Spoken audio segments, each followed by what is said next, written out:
Thank you very much. Thank you so much. You know, they asked me to be the closer of this great event. So standing here right now, I feel a little bit like Mariano Rivera, the great New York Yankee closer. You know, with Mariano, he was going to throw strikes and it was going to be hard to get on base. You also know the next words that are going to come out of my mouth just as soon as you see me standing here. Blue lives matter in America.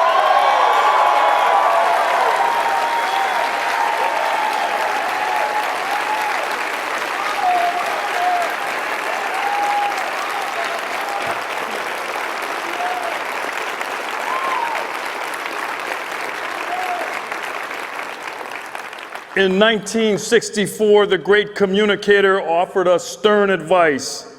It's time, Ronald Reagan observed, we ask ourselves if we still know the freedoms intended for us by the Founding Fathers. The question is, do we really? Our nation was formed with a debt paid in blood, from the blood of Crispus Attucks and the Boston Five in 1770 through the surrender of the British at Yorktown in 1781. Those that would spend their energies, those that risked, and in so many cases lost all in establishing a nation for the ages, knew the likely price of their efforts and undertook their sacred work nonetheless. In their great founding declaration, Thomas Jefferson spoke for those patriots and the price that might be levied in writing. And for the support of this declaration, with a firm reliance on the protection of divine providence, we mutually pledge to each other our lives, our fortunes, and our sacred honor.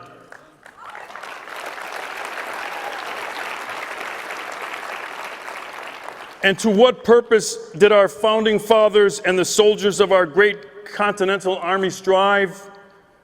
Did they work to form the horrible mistake of what progressive Democrats call the Great Society, a place of cradle-to-grave reliance on the benevolent providence of government as the father, the mother, the breadwinner, and the teacher?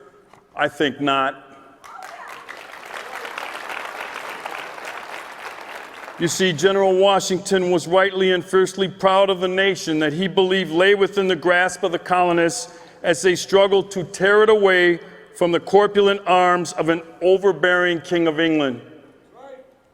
George Washington wrote to Benjamin Franklin that no country upon earth had it more in its power to attain these blessings than United America. He went on to write that wondrously strange then, and much to be regretted indeed would it be, that we to neglect the means and to depart from the road which Providence has pointed us to so plainly. But despite what Washington believed lay before the founding patriots, they never intended to build a nation to be ruled from a throne room or a centralized government.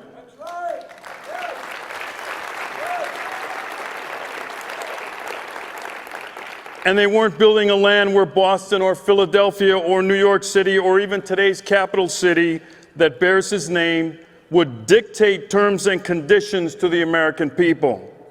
No, their efforts to secure the basic human rights endowed by the Creator in formation of a most limited government instituted justly by men and deriving its limited powers from the consent of the governed.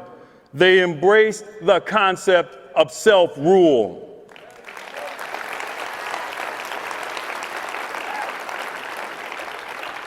They fought the tyranny of the throne. It's true.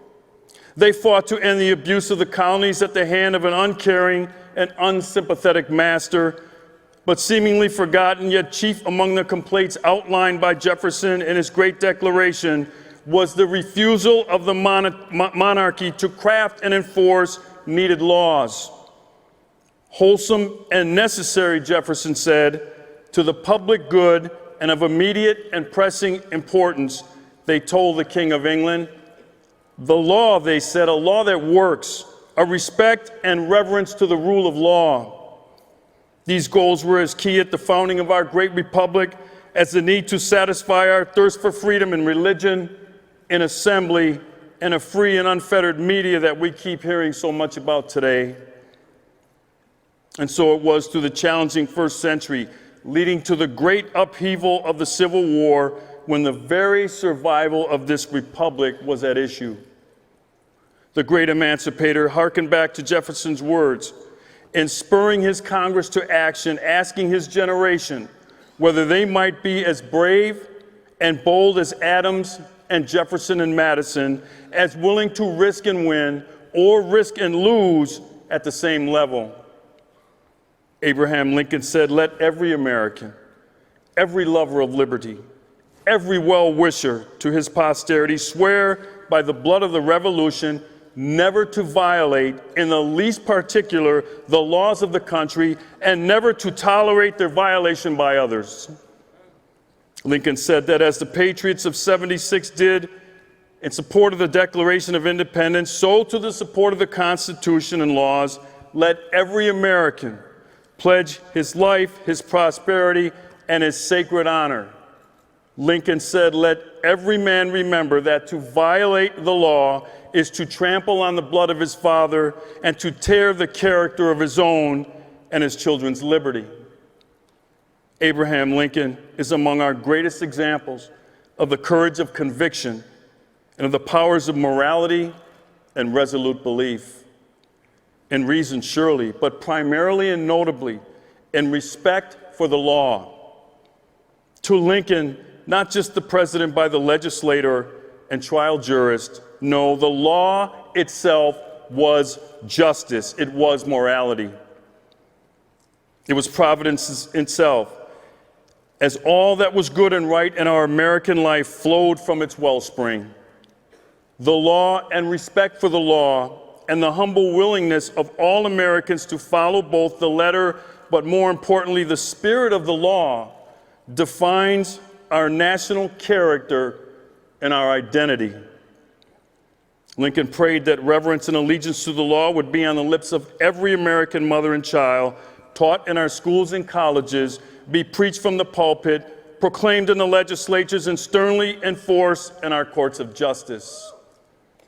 For as Lincoln knew, the failure to adhere to that standard in our shared American life would surely result in our surrender.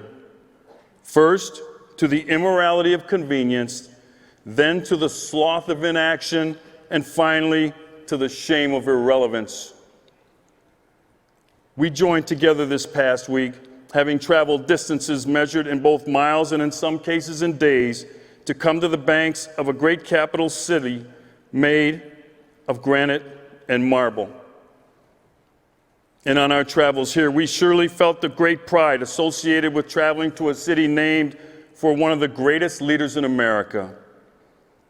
You see, our first president once stated, "We are either a united people or we are not."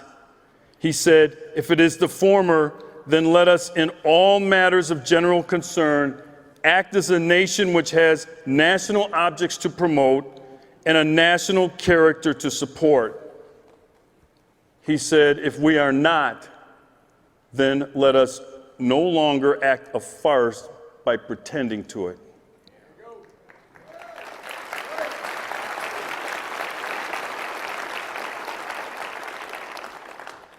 So I ask, are we now acting out the farce that President Washington predicted? We have matters under consideration in this capital city, most notably concerning immigration law and its enforcement, that even the most jaded among us would begrudgingly concede are of national importance to everyone.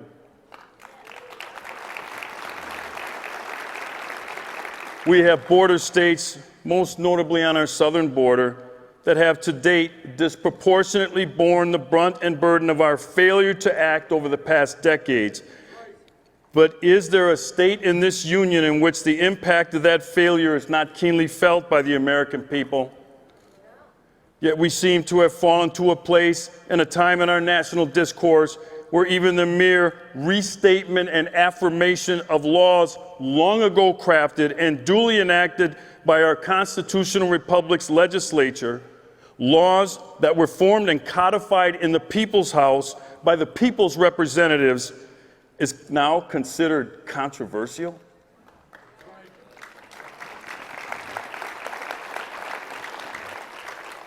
In the executive memoranda on immigration laws attested to this past week, no new laws were created. No group was put at risk without affording them due process. The rights of not one of our citizens, even in a land where president, senator, and farmer stand shoulder to shoulder as equals, was imperiled in the least. Instead, we merely restated the laws that were what they have been and voiced an intent to see them upheld fairly, impartially, and with a haste born of necessity.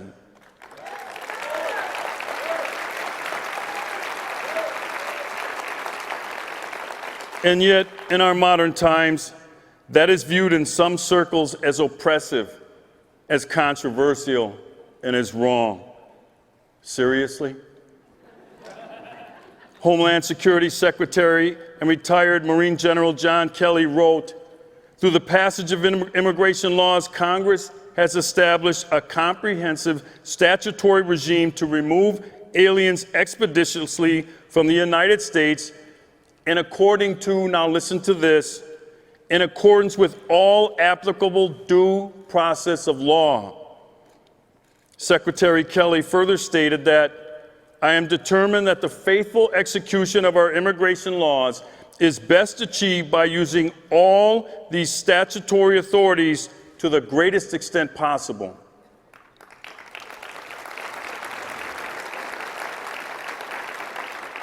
And yet there are still those that would have us believe that these words signal injustice and are rife with hatred. Really? Are worthy of draping Lady Liberty in New York Harbor with a disgraceful tag that signals a belief that somehow, in a perversion of thought, Americans are against immigrants, or have forgotten our shared history as that famed melting pot? Do some critics truly believe that we have become that Orwellian nightmare that views all Americans as equal, yet with some more equal than others? Come on now, seriously.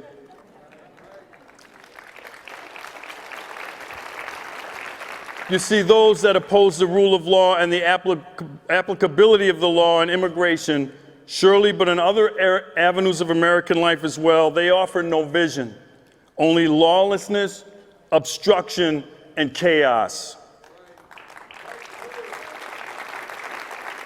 They offer no morality and certainly no courage. They offer only appeasement and the false currencies of concession and popularity over the virtues of morality and certainty. It was Ronald Reagan who said, "The specter of our well-meaning liberal friends refuse to face is that their policy of accommodation is appeasement, and appeasement does not give you a choice between peace and war, only between fight and surrender." Reagan said, "We are told that the problem is too complex for a simple answer." He said they are wrong. There is no easy answer, but there is a simple answer. We must have the courage to do what we know is morally right, and this policy of accommodation asks us to accept the greatest possible immorality. How fitting that Ronald Reagan Building, an International Trade Center a block from the White House on Pennsylvania Avenue, houses the U.S. Customs and Border Protection Service.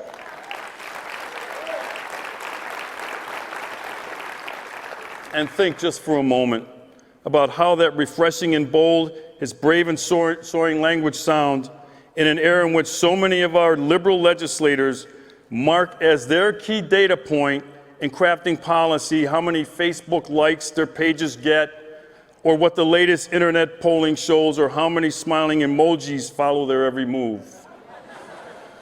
They do not make choices based on any core beliefs, at the risk of their very lives and their seat in the Capitol building as need dictate in pursuing freedom, liberty, or the need for unlimited scope of government.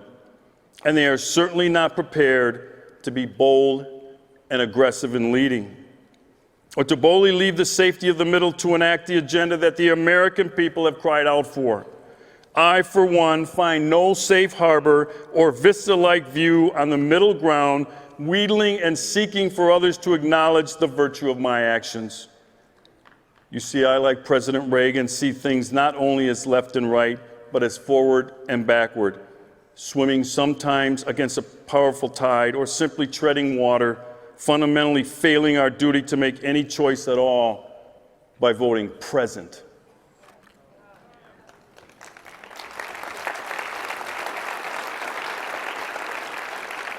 Ronald Reagan said that for almost 2 centuries we have proved man's capacity for self-government, but today we are told we must choose between a left and a right, or as others suggest, a third alternative, a kind of safe middle ground. Reagan went on to say, I suggest to you that there is no left or right, only an up and a down, up to the maximum of individual freedom, consistent with law and order, or down to the ant-heap of totalitarianism.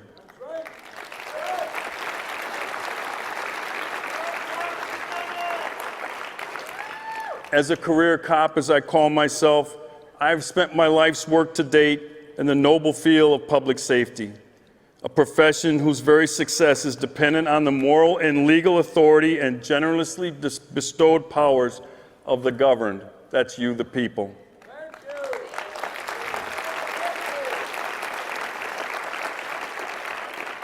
It relies upon our people trusting in the integrity of an ancient and time-proven system, and my profession's adherence to a code of fairness, impartiality, and honor. It is a trust that is built upon bedrock, and it finds that bedrock in the rule of law, in the code of the very founding of our great society, that in return for the benefits of our social order, we agree to live according to certain laws and rules, with processes created to grieve perceived wrongs and violations, and institutions that oversee and have the final say over such rules and laws. We, the people, do not simply follow established rules because a law enforcement officer is present to enforce them, but because of our basic love of, trust of, and reliance on our fellow citizens. U.S. Supreme Court Justice Felix Frankfurter once wrote, if one man can be allowed to determine for himself what the law is, then every man can. That means first chaos and then tyranny. American law enforcement officers have always understood this simple truth, and they spend their life's work, as I have thus far, exemplifying my faith in, my belief in, and commitment to our American system of justice, a system renowned the world over for the provisions of individual due process as a right endowed in each of us by our Creator.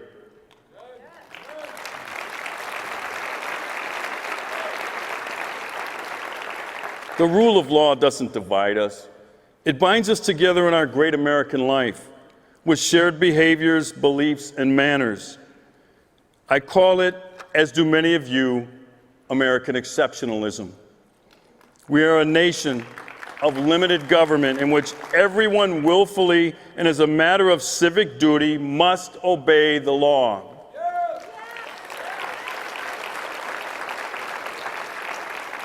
And the value derived for the small price paid of observance of the common law is the greatest treasure known to mankind. Freedom. Sweet freedom. Sweet-tempered and forged by what Washington once called the sacred fire of liberty. And freedom, my conservative friends, is no small a la carte side dish at a fine restaurant. It is the main event, the heavyweight title fight, the reason we dress and come to the party. Freedom is why we get up in the morning and tend the fields. It is why we stay up late at night watching foreign markets. It sustains us. It feeds us. And once we have tasted it, we can never have enough to be satisfied.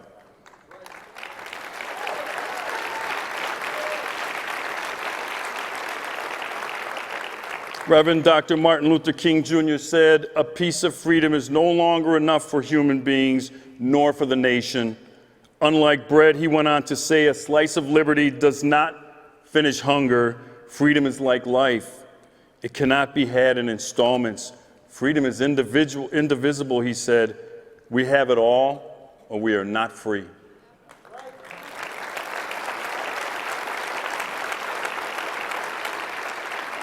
And at its core, as a conservative, I believe with all of my heart that in furtherance of the common good, freedom means you decide your destiny.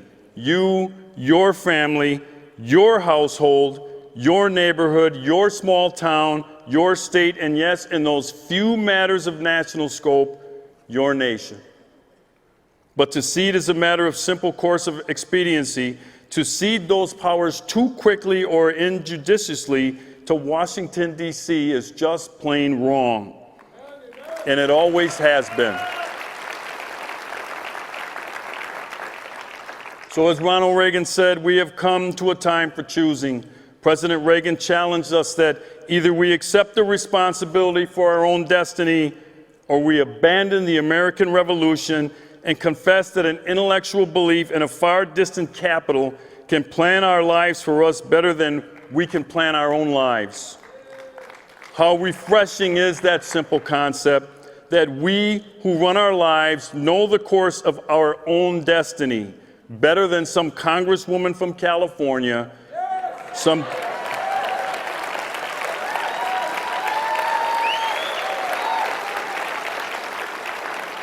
better than some judge from Joplin may know it, sitting in a mahogany panel office in Washington, making the decisions that can undermine all of our great efforts.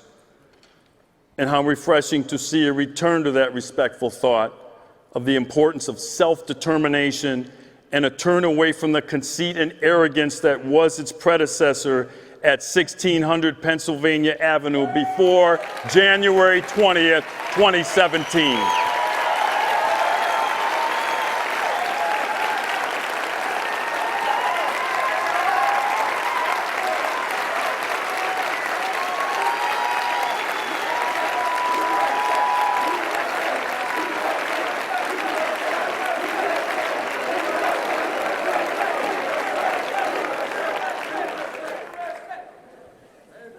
At the close of last year, we came together in one of the enduring shared moments in our modern American life. Our nation made among the most profound choices that we can make. And President Donald Trump, we have chosen a leader who I expect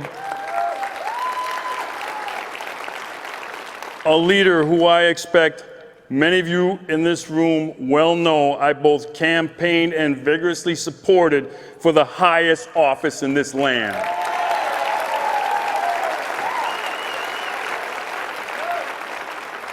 And he was a candidate that I am certain many in this room also supported. And some may have at first opposed in some measure, and that's fine. That's the great nature of this republic. We have choices and we decide. However, in President Trump, I sense a return now to those key virtues first extolled in that letter to a tyrant monarch in 1776. I sense a pride in our nation and a voice to that pride that I have found lacking for the last 8 years.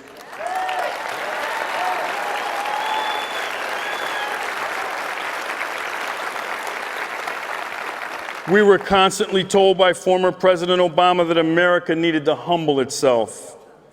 He told us humility is a virtue.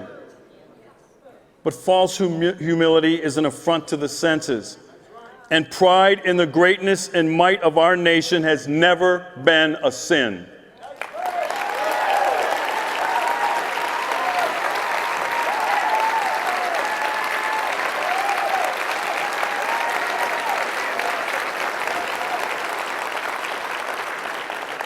President George Washington himself observed upon the occasion of his first inaugural, "There is a rank due to the United States among nations which will be withheld, if not absolutely lost, by the reputation of weakness." Consider those words once more. A rank due the United States of America. Allow me to translate that language from 1789 to 2017. It means put America first.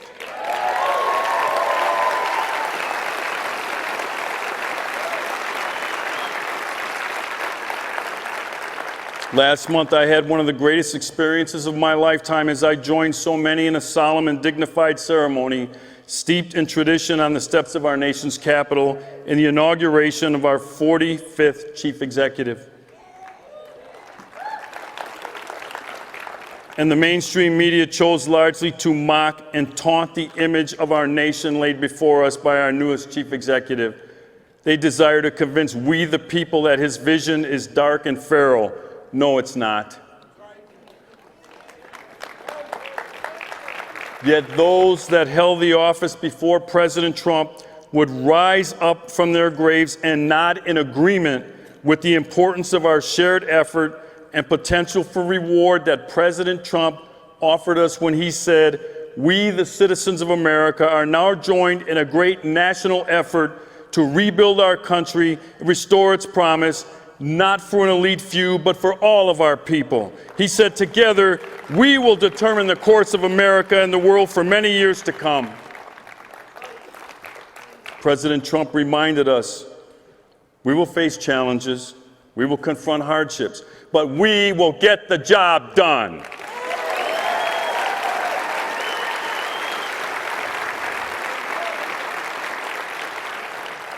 My friends, I close as I open with the words of the great man from Eureka College. "You and I have a rendezvous with destiny," Reagan once said. "We will preserve for our children this, the last best hope of man on earth, or we will sentence them to take the first step into 1,000 years of darkness. If we fail, at least let our children and our children's children say of us, we justified our brief moment here. We did all that could be done." We, the children of the Cold War, the sons and daughters of the greatest generation, knew what it meant to stand up to foreign despots and live under the seeming threat of annihilation. But those who ruled our nation as we waited our turn at the head of the table never allowed that fear to cow them into inaction.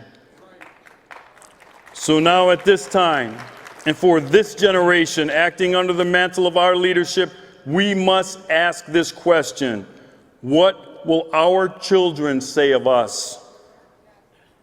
Ladies and gentlemen, today is our moment of truth, our point of no return. The choices we need make at this moment are opposed by entrenched interest. The resistance looms. They attack our motives. They assail our beliefs. They decry our notion of justice. They proclaim the high ground of virtue and threaten upheaval if not given their way. What will history show what we did with our moment of truth? Did we stand and fight, or did we cut and run? Ladies and gentlemen, this is my challenge to you. These are your marching orders. Go forth to stand and fight.